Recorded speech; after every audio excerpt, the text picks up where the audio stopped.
the top rhetoric about Trump. They just can't help themselves. They have to go over the top on every element. So here's Whoopi Goldberg talking about Donald Trump, and it's not just that she disagrees with what Trump is doing. Donald Trump is now, you guessed it, the Taliban. We have a leader who has repeatedly demeaned women, right, wants to defund organizations that benefit women, calling on the media to shut up, specifically wants to give preferential treatment based on religion. Are these values really much different than the Taliban's? I mean...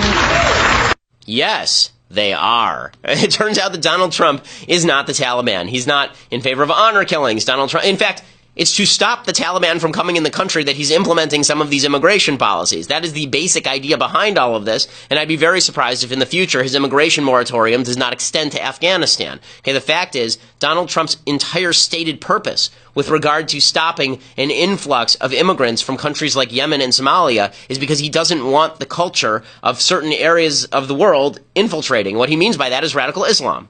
It's not a Muslim ban, because radical Islam and Islam are not the same thing. But it is an attempt to fight the infiltration of radical Islam into the West. So no, Donald Trump is not like the Taliban. The idea that Donald Trump is the Taliban because he is, at least in policy, pro-life. The idea that Donald Trump is the Taliban because Donald Trump doesn't want me to pay for your contraceptives. The idea that Donald Trump is the Taliban because Donald Trump is undertaking immigration reform that is in large part moderate. I mean, it really is. Again, of the 10 most populous Muslim countries on earth, 9 of them are still able to send whoever they want to the United States.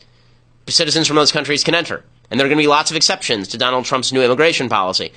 The Democrats cannot help themselves. The left have to portray Donald Trump as Satan more than Satan. And there is something here that I think is kind of fascinating, and that is on both sides of the aisle, there's a tendency to attribute to the other side some sort of masterful genius. So on the left, instead of them just saying, Donald Trump, kind of incompetent, doing some things I don't like, meh, right? Which is, if you're a leftist, that's sort of what you would be saying if you're a relatively rational leftist at this point. Donald Trump is doing things I don't like, but man, he really doesn't even know what he's doing. I mean, this is pretty incompetent. That's what, if I were on the left, that's what I would be saying at this point. But instead of doing that, they have to attribute to Donald Trump satanic, all-knowing power. Right? Donald Trump is secretly the Taliban. He's secretly Hitler. He secretly has a plan to take over everything and run it. Ooh, right? And on the right, we used to do the same thing with Obama. It wasn't just that Obama was incompetent in the rollout of Obamacare. It was all part of his evil plan. Right? Everything that Obama did was all part. It was all part of the plan. Right? It was all part of this evil plan. Here's the truth. Most of the people in government suck at their jobs. Because most people in America suck at their jobs. Most adults suck at everything. Okay, the great lie of being an adult is that other adults know what they're doing. They generally don't. We all sort of muddle through, and then we hope for the best. The same is true in government. Because we attribute this level of mastery to government, we think it matters so much who heads the government, and when someone we like is in charge, we want that person to have more power. Because after all, if he's our side, we think he's the master of the universe, right? So when Donald Trump botched this executive order rollout, he had people saying it's 4D chess. It's 4D chess. No, it's not 4D chess, okay? If it's 4D chess, it's the kind of 4D chess like in Star Wars where you don't play chess with the Wookiee because he gets mad and rips out your arms, right? It's not actually Donald Trump playing four-dimensional chess in time, right? That's not what's going on here. But because there are so many people who have a religious belief that our leaders know what they're doing, they say give them more power, they know what they're doing. It hasn't been true for 100 years. We've muddled through anyway, but it hasn't been true for 100 years. You want to actually have a better country? Stop treating the people in government as though they're experts and know what they're doing all the time with evil plans or good plans, and just say, you know what? Whether they're evil, whether they're good, let's just cut the power of government totally, and then it won't matter. Because they're incompetent. It won't matter if they're evil, won't matter if they're good, they can't do anything. Right? What I would prefer is if we treated Washington, D.C. like it was the DMV and took as much power away as humanly possible. Okay?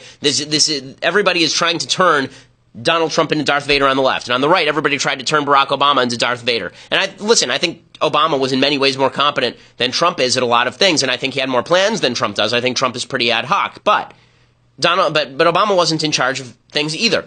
It turns out very few people are actually Darth Vader. Very few people are actually capable of being Darth Vader. And so that means that we should actually take power away from them.